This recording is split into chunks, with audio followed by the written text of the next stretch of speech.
નર્મદા નદીના કાંઠે આવેલું ધનેશ્વર મહાદેવનું મંદિર ફરી એક વખત વિવાદમાં આવ્યું છે।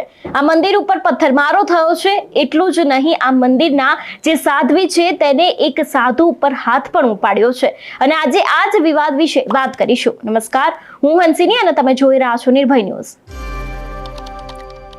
છેલ્લા ઘણા સમયથી સનાતન ધર્મમાં જે સાધુ સંતો આવેલા છે તેમના ઉપર અનેક એવા સવાલો ઊભા થયા છે। આ બધાની વચ્ચે જો વાત કરવામાં આવે, નર્મદા નદીના કિનારે આવેલા નાંદોદ તાલુકાના માંગરોલ ગામે પ્રખ્યાત ધનેશ્વર મહાદેવ મંદિર અને આશ્રમના છેલ્લા 25 વર્ષથી વિવાદ ચાલતો આવ્યો છે અને આ પ્રોપર્ટી મુદ્દે ત્યાં જ રહેતા બે સાધુ સંતો વચ્ચે પુનઃ વિવાદ ઊભો થયો છે, જેમાં પોતાના ધનેશ્વર મંદિરના મહંત તરીકે ગણાવતા મહંત જાનકીદાસ બાપુના પત્ની છે તેમને મંદિરની નજીક રહેતા અખિલ ભારતીય સંત સમિતિના નર્મદા જિલ્લાના મંત્રીને જે મહારાજ છે તેમને પોલીસની હાજરીમાં તમાચો મારી દીધો હતો અને આ જે વિવાદ છે તે ત્યાંથી જ શરૂ થયો હતો।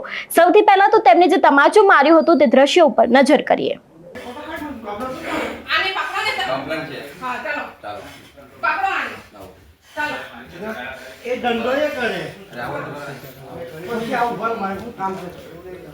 धंधो कोने की कोने धंधो कह रहा है तू कोने धंधो कह रहा है अपना ठोके में तने धंधो वाली कह रही है तू धंधो कर रहा रात दिन निकल यहां से चलो यहां ले पकड़ो आरती मेरे करिए चलो पुलिस की हाजिरी में मारवानो हां मेरे मारे पुलिस की हाजिरी में मारो है अरे बेर राजू चलो चलो पकड़ो आने पहला त्रण भागी जैसे हाजिरी जल्दी आने पकड़ो पुलिस वाले जमीन बामी नहीं चलो पकड़ो रात दिन हमने है ने रात दिन तेने रोवा है नाखो आने जल्दी आवाज नहीं वो हमली लेती मैं तने हां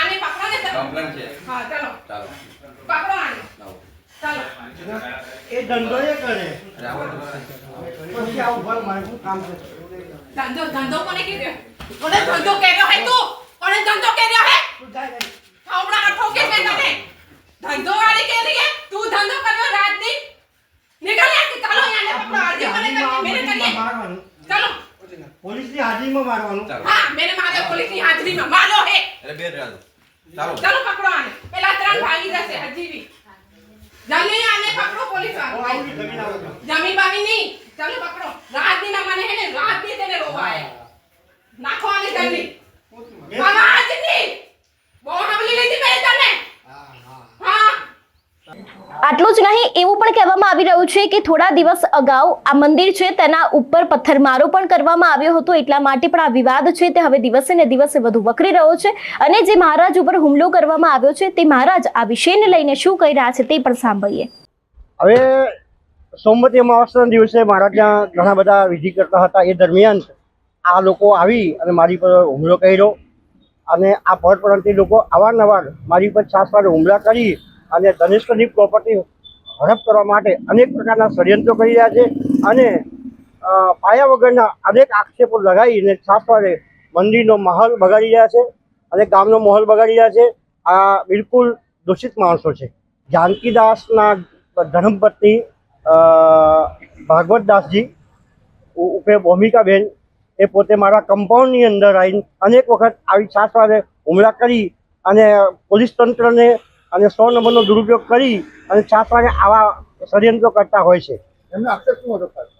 એમનો આક્ષેપ એ હતો કે આ જગ્યા અમને સોંપી દો, એમ આ જગ્યા હડપ કરવા માટેના અનેક પ્રકારના ષડયંત્રો કરી રહ્યા છે। આવું ગૃહસ્થ આશ્રમ કોઈ સાધુ જીવી શકે કે એ બાબતે શું કહેવું છે? સાધુ સંતો દરેક વ્યક્તિએ શાંતિથી જીવી શકે। આ સમાજની પ્રોપર્ટી છે, કોઈ સાધુના બાપની પ્રોપર્ટી નથી। આ સામાજિક પ્રોપર્ટી છે અને સામાજિક સહયોગથી આ બધું ચાલતું હોય છે અને કોઈને મારી શકતો નથી। કાયદો છે, સંવિધાન છે, દરેકને જીવવાનો અધિકાર છે અને અનેક પ્રકારના આક્ષેપો લગાવી અને પ્રશાસનને અને ગામને અને દરેકને ગુમરાહ કરવા ઇચ્છિત નથી।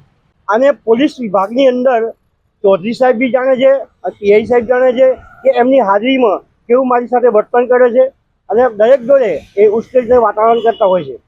આ બાબતની અંદર જો તત્કાલ આનો પ્રશ્નનો નિરાકરણ નહીં થાય તો હું સીએમ સુધી રજૂઆત કરીશ અને હાઈકોર્ટ પાસે આત્મવિલોપન કરવાનો પણ કોશિશ કરી શકું છું। હું કંટાળી ગયો છું, અનેક પ્રકારે રજૂઆત કરી અને હું કંટાળી ગયો છું, એનો પ્રશ્નનું નિરાકરણ થતું નથી અને આવા ખોટા માણસો ઘેટા બકરા ભેગા કરી અને ખોટા સાક્ષી પુરાવા ઉભા કરતો હોય છે. આ જાનકીદાસ એક અસામાજિક વ્યક્તિ છે અને એને સૌ સ્થાનિક લોકો ઓળખે છે. પ્રશાસનને અને જિલ્લા વહીવટીતંત્રને ખાસ અપીલ કરું છું, વિનંતી કરું છું કે સત્વરે મારી સુરક્ષાને જોખમ છે. આ લોકો 6 સાલ હું એકલો રહું છું મારા આશ્રમની અંદર. એ લોકો 5 સાલોના ફેમિલી સાથે રહે છે અને મારી સાથે અનેક વાર હુમલો કરી ચૂક્યા છે અને ખોટા આક્ષેપો લગાવી અને મને બદનામ કરે છે. અને જો મને બચાવ નહીં આવે તો આ લોકો મારું મર્ડર કરવા માંગે એ ઉતાવળા થઈ ગયા છે. જોકે આ બાદ સાધ્વી દ્વારા પણ સૌથી મોટો ખુલાસો કરવામાં આવ્યો છે, કારણ કે આ સાધ્વીએ જ તે સાધુ ઉપર હાથ ઉપાડ્યો હતો અને તેમણે પણ આ વિષયને લઈને સૌથી મોટો ખુલાસો કર્યો છે. તે આ વિષયને લઈને ખુલાસો કરતા શું કહી રહ્યા છે તે સાંભળીએ. રહું છું ધનેશ્વર મહાદેવમાં. આ વિવાદ 25 વર્ષથી ચાલી આવી રહ્યા છે. પૂર્વ મહંતશ્રી હતા રામ પ્યારેદાસ બાપુ, એની બી હત્યા કરવામાં આવી હતી અહીંયા. હવે આ જ ષડયંત્ર રચીને અમારી પર કરવામાં આવી રહી છે. જો કાલે ઘટના ઘટી છે મારી સાથે, એ જો સદાનંદને શબ્દ બોલ્યા છે, એવા ખરાબ શબ્દ બોલ્યા છે, સ્ત્રી વિશે બોલ્યા છે, મહિલા વિશે બોલ્યા છે, એવા શબ્દ ખરાબ, કે એ સારા છે કે ખરાબ છે એટલી મારી વિનંતી છે. ને એ જો ષડયંત્ર રચી રહ્યા છે એ 5 વ્યક્તિ છે: સદાનંદ, મહેશ તડવી, જીતેન્દ્ર ગોસ્વામી, પ્રશાંત અને પ્રીતરામ. આ 5 ષડયંત્ર રચી રહ્યા છે ઓર ધનેશ્વર હડપવા માંગે છે, ત્યાં હોટલ બનાવવા માંગે છે આ લોકો. ને અમને વિનંતી કરું છું મેં સંબંધને કે અમને ને પ્રશાંત સરને બધાને વિનંતી કરું છું કે અમને ન્યાય આપો. બસ એટલું માંગુ છું મેં ધનેશ્વર મહાદેવમાંથી. આ બધાની વચ્ચે સવાલ અહીંયા એક એ જ થાય છે કે એક સામાન્ય ગાદી માટે અત્યાર સુધી અનેક એવા સાધુ સંતો છે જે બાખડી રહ્યા છે. આની પહેલા જૂનાગઢનો મુદ્દો જોયો, એ પછી સત્તાધારના વિજય બાપુ પર લાગેલા આક્ષેપો હોય, અત્યારે હાલ સનાતન ધર્મ ઉપર જાણે કાળો ડાઘ લાગતો હોય તેવા અનેક એવા કિસ્સાઓ સામે આવ્યા છે. આ બધાની વચ્ચે અત્યારે હાલ ધનેશ્વર મંદિરનો જે આ પુનઃ વિવાદ છે તે પણ ફરી એક વખત શરૂ થયો છે અને આમાં જ એક સાધ્વી દ્વારા એક સાધુને પોલીસની હાજરીમાં જ તમાચો મારી દેતા આ વિવાદ છે તે અત્યારે વધુ ને વધુ વકરી રહ્યો છે. તમારું શું માનવું છે આ વિષયને લઈને અમને કમેન્ટ કરીને ચોક્કસથી જણાવજો. તેની સાથે જ મારી ચેનલ નિર્ભય ન્યૂઝને લાઇક, શેર અને સબસ્ક્રાઇબ કરવાનું ભૂલશો નહીં. નમસ્કાર.